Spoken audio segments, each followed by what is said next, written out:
wabarakatuh. Perkenalkan, nama saya Ida.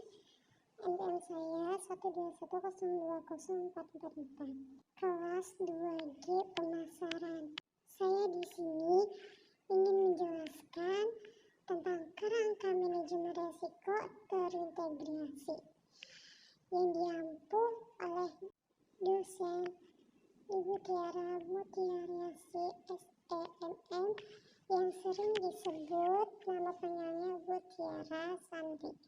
Sebelum itu, saya ingin menjelaskan dan menyimpulkan sedikit penjelasan Ibu yang kemarin. Jadi, resiko dan manajemen resiko itu sangat berbeda. Ya, berbeda kenapa? Ya, risiko itu suatu yang berdampak buruk baik pribadi maupun aktivitas usaha.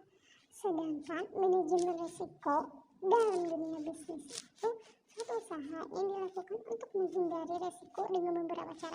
Jadi kayak bisa teratasi, misalkan dengan adanya manajemen risiko itu, kita itu bisa teratasi dan tahu gitu, kayak bisa mengevaluasi untuk kedepannya harus gimana gitu ya, kayak untuk memecahkan masalah gitu. Risiko itu bisa muncul kapan saja, dan di sini itu macam-macam atau jenis-jenis, atau ya intinya itu ada 4. Yang pertama itu transaksi, yang kedua itu manusia, yang ketiga reputasi, yang 4 teknologi.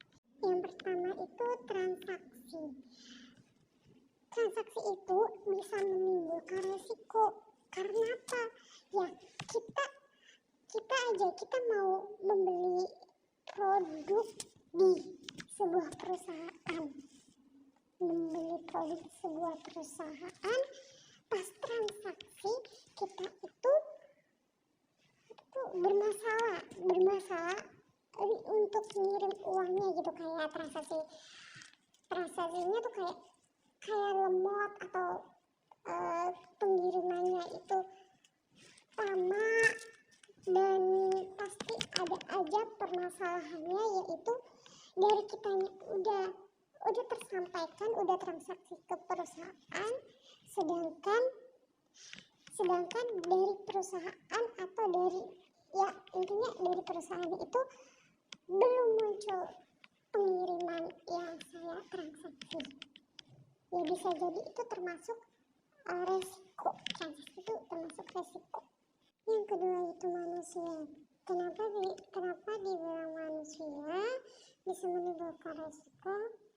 Ya, bisa jadi lah kan dari pemimpin itu kayak paling atas gitu, terus manajer, staff, itu tuh kapanpun dimanapun pasti bisa menimbulkan resiko yang berdampak untuk perusahaan itu turun. Yang ketiga itu reputasi bisa menimbulkan resiko. Contohnya yang kemarin kan dari Rizky itu memberikan contoh bahwa ya produk Coca-Cola yang digeser oleh Ronaldo itu memang bisa menimbulkan resiko ya, karena membuat perusahaan itu bangkrut. Yang keempat itu teknologi. Langsung saja ke materi intinya, itu kerangka manajemen risiko terintegrasi. Di sini itu ada 6 kerangka manajemen risiko terintegrasi. Yang pertama itu kepemimpinan dan komitmen. Yang kedua integrasi. Yang ketiga desain. Yang keempat implementasi. Yang kelima evaluasi. Yang terakhir 6 itu perbaikan. Pengertian manajemen risiko terintegrasi.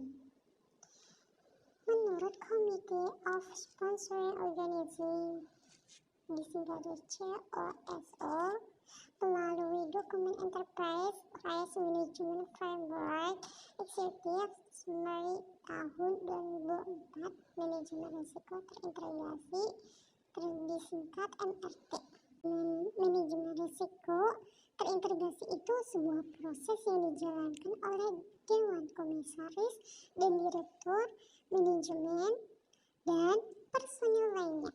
Diaplikasikan dalam penyusunan strategi, diterapkan di seluruh perusahaan untuk dirancang, mengidentifikasi kejadian yang berpotensi mempengaruhi perusahaan dan mengelola risiko tersebut agar berada di dalam selera perusahaan risiko demi memberikan jaminan yang masuk akal, reasonable assurance, atas himbauan tujuan-tujuan perusahaan. Yang pertama itu kepemimpinan dan komitmen. Kepemimpinan dan komitmen itu pusat dasar atau dalam kerangka kerja manajemen risiko.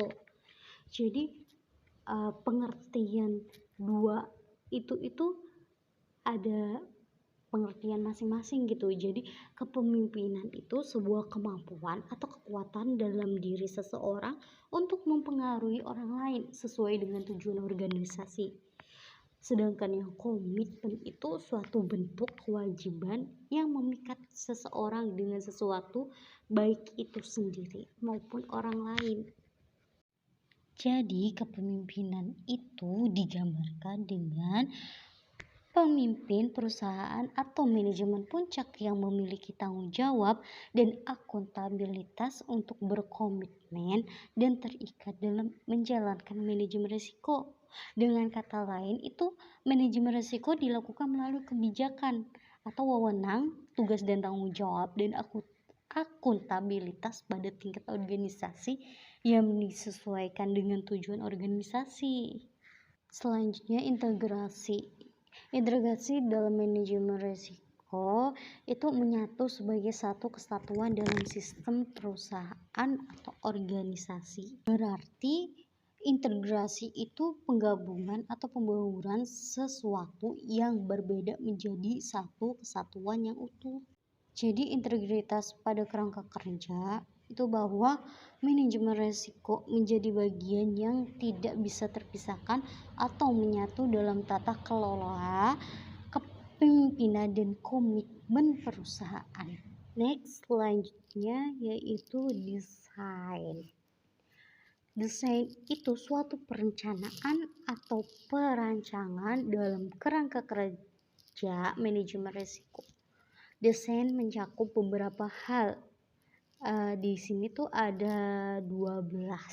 Yang pertama itu pemahaman organisasi, yang kedua konteksnya, ketiga penegasan komitmen manajemen risiko, yang keempat ya penetapan peran, yang kelima kewenangan, yang keenam tanggung jawab, yang ketujuh akuntabilitas, yang ke-8 alokasi sumber daya, yang ke-9 penyiapan komunikasi, yang 10 konsultasi.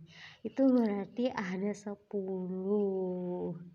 Dikira saya ada 12, ternyata 10. Selanjutnya implementasi atau pelaksanaan dalam kerangka kerja manajemen risiko. Itu merupakan tindakan lanjut setelah desain manajemen risiko dibuat dan ditetapkan.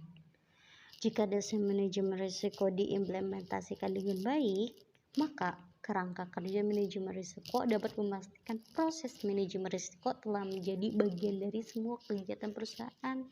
Next, selanjutnya evaluasi. Pasti tahulah evaluasi itu apa. Evaluasi dilakukan untuk mengukur kerangka kerja manajemen risiko terhadap tujuan. Jadi kayak suatu proses untuk mengukur atau menilai apakah suatu program atau kegiatan yang dilakukan sesuai dengan perencanaan.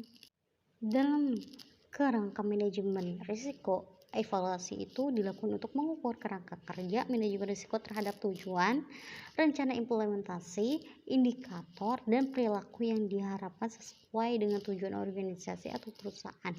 Jadi evaluasi tersebut itu dilakukan secara berkala agar jika ada kendala yang muncul bisa segera diatasi. Yang terakhir itu perbaikan. Jadi penerapan kerangka kerja manajemen risiko itu juga bisa meliputi perbaikan dan kemudian beradaptasi, sehingga perusahaan harus bisa melihat perubahan terjadi baik di lingkungan internal dan eksternalnya. Kemudian itu melakukan perbaikan sesuai tujuan organisasi dalam manajemen risiko. Perusahaan harus melakukan perbaikan secara berkelanjut, mudah beradaptasi saat manakala terjadi kesenjangan atau ketidaksesuaian dalam meningkatkan pengelolaan risiko. Ya, penyampaiannya sudah selesai.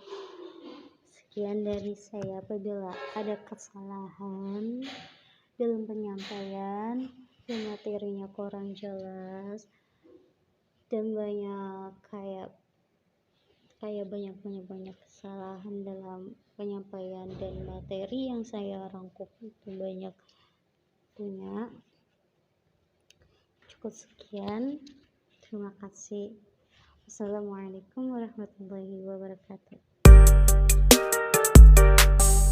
Oh ya, jangan lupa subscribe, like, and comment. Bye.